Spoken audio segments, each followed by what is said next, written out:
Hey everyone, it's Agatha here with 360 Booth, and today we're going to teach you how to install your Canon R100 in your classic DSLR booth or your Raver photo booth. So number one, a couple things that we're going to want to make sure is we're going to be putting our camera in shooting mode. We are going to, you could either, I normally start off at 35 and then work my way, wider or closer. So let's just say we'll go right in the middle. We'll go on manual mode.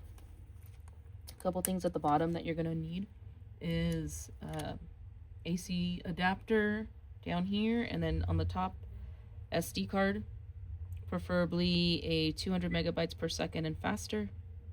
I use 64 gigs. I never save any of my stuff. I end up uploading it online anyway, so it does that for you throughout the events. Another thing that you're going to need is a data cable, and so next we're going to do is your AC adapter. So your AC adapter is going to be looking like this. The other pieces you will not need, and the other pieces will look something like this and this. So this is if you're going to go directly connected into a wall, which we're not going to use this right now. We're not going to need it unless I'm like setting up the camera and a tripod or something, but we have the data cable built inside. If you see on the right side of your booth, you're going to see something that looks like this, and that we're going to connect to this. So I'm just going to show you. We're going to connect. Whoops. We're going to need this adapter. So inside of your bag, it looks something like this with a bunch of different components. It's going to look like this. It's a little converter. So you're going to connect the little circle and then the big circle in here. And then this, we're going to push this little lip out, put the cable out, close this, and lock your battery door. This will turn on your camera as long as you hit off on. A couple things that you're going to want to change before you start shooting. I'm just going to go right here to menu. We want to make sure that our image quality is always going to be large. Okay. We are going to be using a wireless flash, so we are going to be using external flash mode, and when it connects it will give you the option to adjust, but we're not going to need to go back there. I just wanted to show you that's where you're going to control that.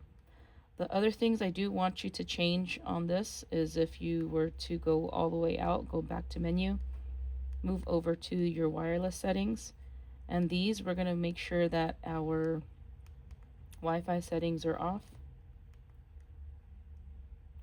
Make sure your Bluetooth is off. We're not going to be using that.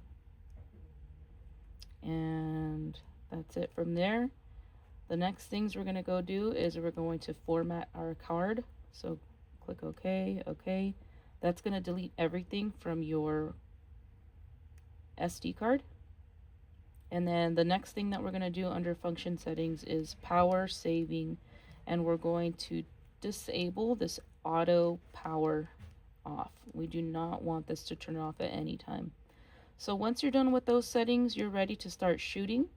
Okay, and I just want to show you, if you zoom in by going like closer or further, you could see that that's how you manually zoom in or out to frame your shot. So just remember that that is something that you will need to do to frame your shot. The next thing we're going to do is you're going to need one of these. It's inside that little plastic bag. So make sure you grab that. And once you start adjusting it, you're going to mount this inside either as close or as far as you'd like.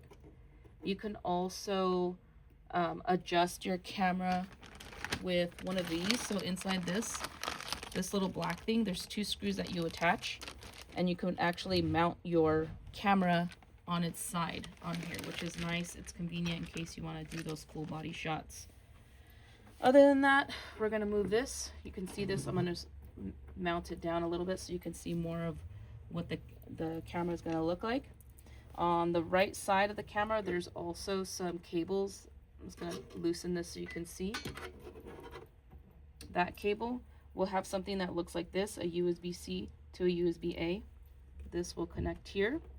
And what this is for is our data cable. This is going to send all the pictures to the booth, And whether it's your DSLR or your Raver, you will have an extra USB port built in, so you don't have to connect externally on the outside. So once I get these wires off, I'm going to give myself some slack. I'll adjust my camera where I want it, lock it into place. This is how much slack I'm going to give myself. I'm going to connect it into my USB port. There we go, and that's my cue that it's connected. And you guys can get as organized as possible. That's how you successfully connect your camera to your DSLR or Raver photo booth. And then your hot shoe is just going to go ahead and slide on top and make sure it is on. Other than that, that's how you successfully connect your R100 to data cable along with your power cable. If you have any questions, feel free to reach out to us on our comments, and if you haven't done so, please follow us on Instagram, Facebook, and we'll see you in the next video.